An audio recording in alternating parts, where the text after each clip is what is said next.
Hello, I'm Glenn W. Hunter, and with me today I have Melony Weber of Touchstone Youth Resource Services in Middle Tennessee, and Shor Denny of Community Now here in the Inland Empire, Southern California. And this is the 3 C's of SEL: collaboration, community, and communication. And we're talking about schools today. Schools are opening around the country. We're fortunate enough to have 2 very dynamic communities that are now experiencing this from a social emotional learning perspective. We're going to find out what our youth are thinking, and equally important, what the adults are thinking. And in this case, we will include administrators and lawmakers as adults. But before I get into more trouble, Mel, welcome to the 3 C's once again. So good. Thank you. I'm so happy to be back. I love this time. You know, the blended component is something that's talked about here in Southern California, where you are spending some time in a classroom with a lot of restrictions to it, and a lot of time online. Again, is that part of the plan at this point in Middle Tennessee? I mean, that they're going to, I know it's virtual now, but is that what they're articulating, that there is a blended component coming? Yeah, well, actually, in leading up to this, some schools really took advantage of Instagram in terms of getting information out to their student population, and they actually posted what a week schedule would look like. One school, the platform they're using here, synchronous learning means you are on your computer interacting with your classmates and a teacher. Asynchronous means you are working on your own. And so one school said, let's make it simple. Monday, Wednesday, Friday, synchronous, logged in on your computer, interacting with the teacher and classmates. Tuesday, Thursday, you're working on your assignments, your own pace, on your own time schedule. Other schools, I know another school, there were certain times of the day that were synchronous, logged in with the teacher, and then the afternoon was asynchronous. And it was kind of, all through the entire week. But it's going to be a 5-day school week. But I've liked how some schools have used social media to really communicate with their students. Now, not all schools. There are 86,000 students in Metro Davidson County, Metro Nashville, Davidson County.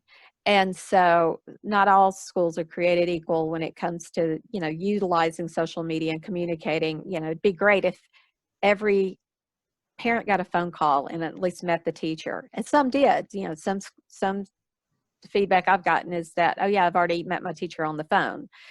Other schools, parents are like, we've heard nothing from anybody. And that's very frustrating. And I think some of the social and emotional frustrations that are caused, that the parents experience will filter down on the kids in terms of, mama's not happy, ain't nobody going to be happy kind of thing. And so the best that I think we could do is be able to communicate better, because that can alleviate so many fears, and there's not so much unknown. Yeah. We're doing a lot over here. Not only are we coming back to school, but we're discussing our SROs, or the police on campus, at the same time. So our campuses have been doing a lot of communicating, and actually have had many more board meetings than they would have normally at this time. There's been a big push for social emotional learning from the parents. There's been a lot of polling, surveys going on for different, do they want the kids to come back? I think our parents have choices. They can decide in some of the districts if they're going to let their kids come back, or if they're going to wait and have them online. I'm going to stop using the word homeschool, because there's a big difference between homeschool and what is going on now. And I think just I've learned that the word homeschooling draws anxiety, and that is not what is happening. We're not looking for our parents to educate our youth. We're looking for our parents to secure a learning environment so that the school district can continue to educate our youth. And I think that's a thing that we need to make, really defined with our parents. So here we're getting a lot of communication, probably, they're trying to have their parents dictate, really what is it that you want. So they're really trying to be good with that. But on the other side of that, the alternative is charter schools, right? So there's competition. It's not like everybody's just going to keep putting their kids back in public school, especially when you can get to a charter school for free. They're getting their funding the way the school districts are, so now I think they have to be more competitive in what their programming is. I think these are things that COVID brought. I think earlier you were talking about there are bonuses, benefits, and I think that these are some of them, right? We now have options, right? We can reinvent. We don't even have to continue with the wheel. There could be different, I keep throwing this out there. I'm hoping I'm going to find it in the news somewhere, different pods, where families have set up learning centers, so that the kids can come and group together in small groups that get that online learning experience, with someone there that's able to monitor them. Because when we look at really what our parents now have to do is manage time. They need to manage their time, and they've got to now manage their youth's time. And that's the freak out. How do I do my job and make sure they're doing their job at the same time? So that would be the challenge. But I think that if you have pods, like in my housing environment, or even, an apartment building would be beautiful to have, use their rec center, and have the kids break out into different spaces and do the learning like that, so that they still have that socialization. And I don't think this would be too bad. I'm actually looking forward to this new educational system that we're getting ready to build right now. I know. I was thinking, what if the way we've done it up to this point wasn't the best way, and this is the only way we can discover what's going to best serve our kids. I will say, in one county just south of us that you're familiar with, Glenn, the parents want their kids in the school building. And so a big coalition of parents this week are protesting and appealing and petitioning the school board to get the kids back in the building. And I don't know, I guess, if parents feel empowered and engaged, they can take action. But I think you have to have a regard for the other societal implications while we're trying to meet the needs, particularly the social and emotional needs of our kids. You got to balance that with what's the healthiest, safest thing too. And that's a tough call. But some people are just going with whatever the school board says, and other parents are like, and we'll see what happens there. I think that's one of the more unique characteristics of this entire spectrum of feelings, ideas, and again, education's thrown in there, is when you have the parents who are involved, but then you literally, at least from my perspective, have to question their motives. Are they trying to retain normalcy and are sacrificing their kids? Or do they firmly believe that the current education system is in fact the best? And or have no imagination for anything outside of that, maybe. I just want to throw a third. Maybe they just can't envision it. No, I totally have to support your third choice in there, that they lack imagination to embrace a better way. So as two young ladies that are very much involved in how young people how they learn, not just that they learn, but how they learn. What is the best opportunity? What's the best venue for the kids? Just putting them in isolation. What's the best venue for them to learn? I think there's 40 different learning styles that have even been identified. And I think what this is doing is kind of forcing parents to find out what's best for their particular child. And that is going to disrupt everything, but maybe for all the right reasons. Yeah. And, some kids, I think, have too many social distractions and aren't getting what they need academically, and when you're in a situation that's, with very few people, like if you were doing it from home, they're not distracted. I actually had one girl who's hesitated. It's her senior year in high school, but she's hesitated in enrolling because she's really looking at a pure, there's a K through 12 option that's an online school that is a free public education tool, but it's not part of our county system. And so instead of kind of following whatever's going on in the district here in Nashville, she's thinking about just solely doing school through a different source online purely. Other kids, they need the people around, and pods have been a big thing. I'm sure you mentioned that. They've really been talked about in Nashville, but the downside of pods in the way in the South is that it would be easy for those pods to be quite segregated. I'll just go there. I'll just say that. Mhm. And that can't be good. I personally, I don't think it was good. I don't think that's a good idea. And so then they were saying, because basically parents would get together, even pay somebody to monitor or help while they're off at their job, the time management, like you're saying, Shor. The atmosphere for pods in the South kind of center around social circles. And the biggest concern that I have as someone who's dealing with social emotional development is things get very kind of homogenous.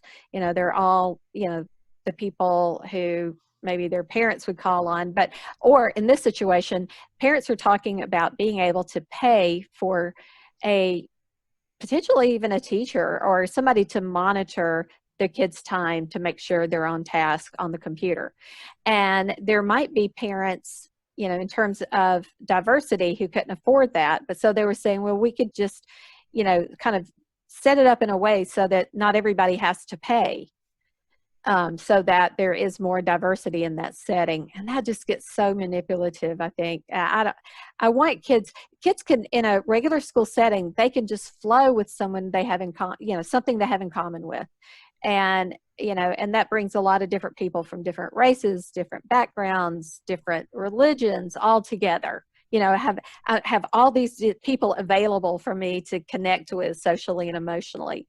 Whereas the pods might limit who these kids would have access to. And, some people are having some concerns of socially, what's that going to do? Is that going to resegregate everybody?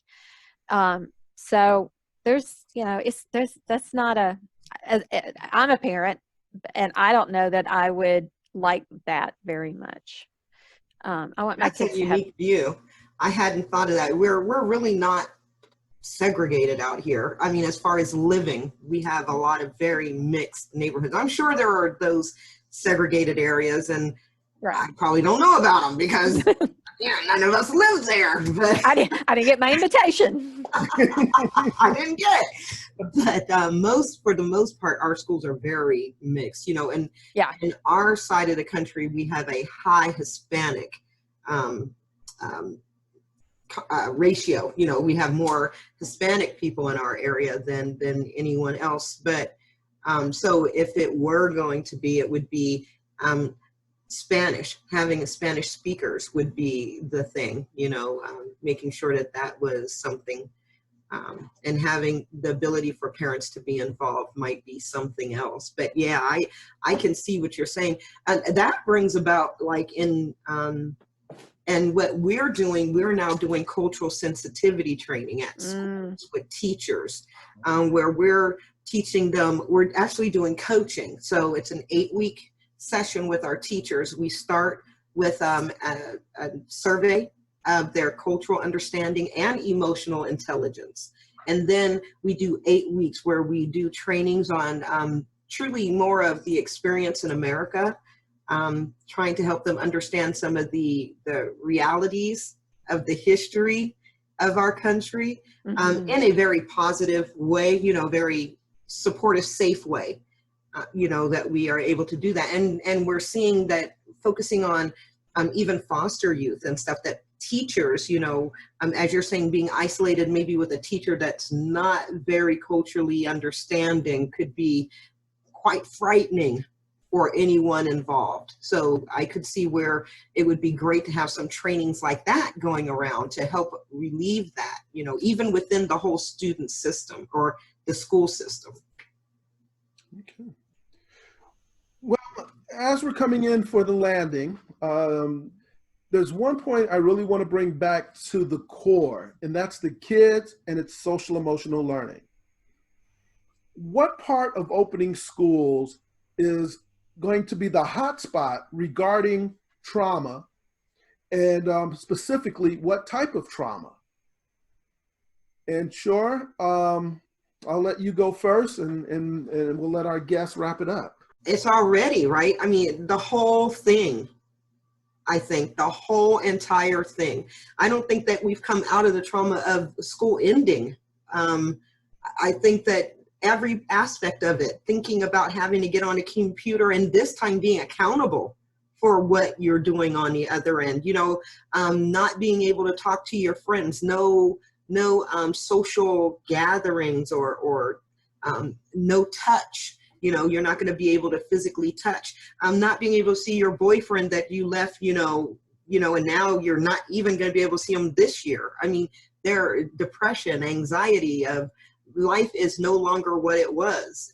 But we're going back to where it was normal, I guess, you know, remembering once they're there, if they're physical, that, wow, you know, because it's going to be completely different. The trauma of walking in and seeing guards up around 5 desks, having your food delivered to you. I think the whole experience. Teachers who are freaked out and scared. They don't even want you to hug them because they're afraid that they'll die. I mean, the whole experience. Wow. Now, the same poorly worded question. No. I think the most traumatic thing will be fear.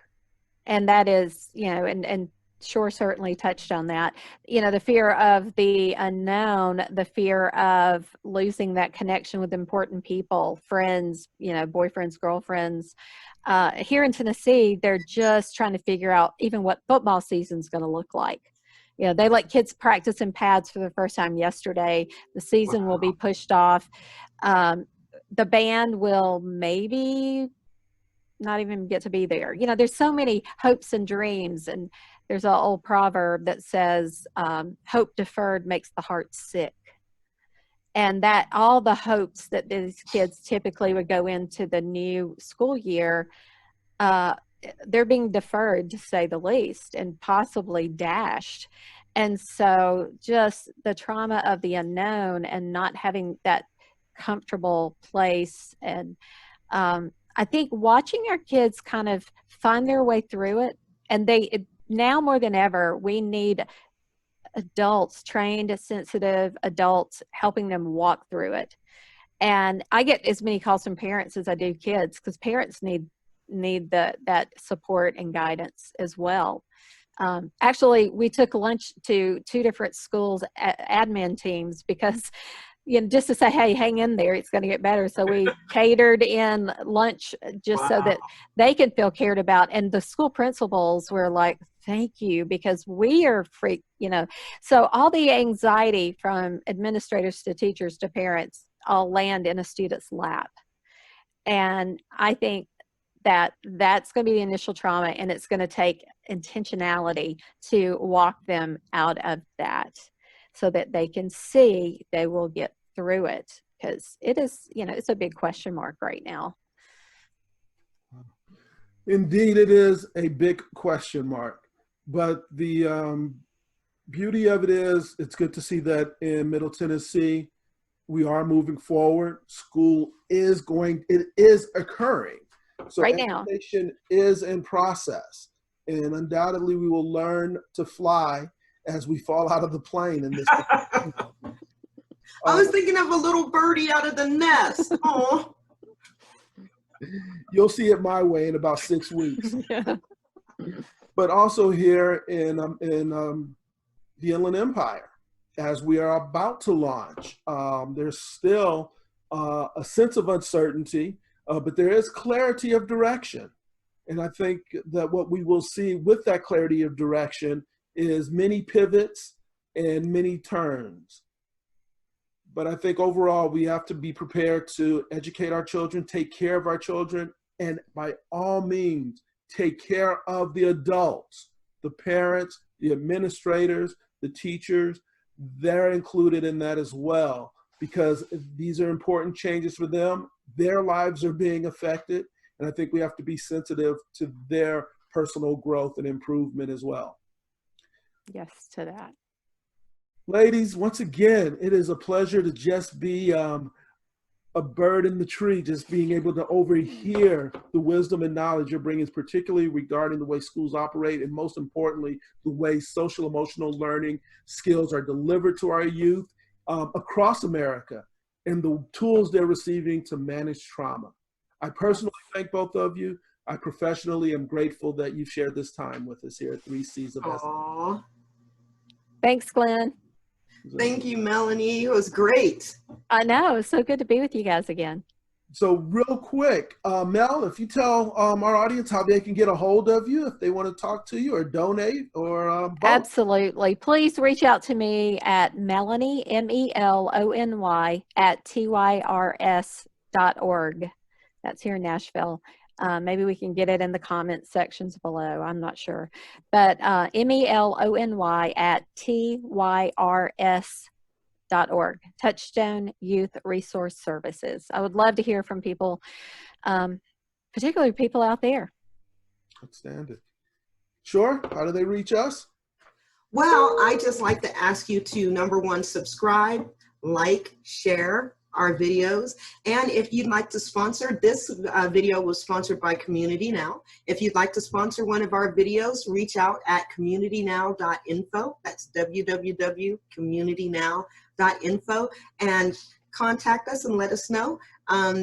Remember to share this conversation. Take what we're talking about and spread it, and let's have this conversation around the nation. That's why we've asked spectacular minds like Melony to come on, so that we can see how other parts of our nation are going, and we'd like to know from you too. So social emotional learning is the thing that keeps us all connected, and we just hope that it will become stronger within our communities.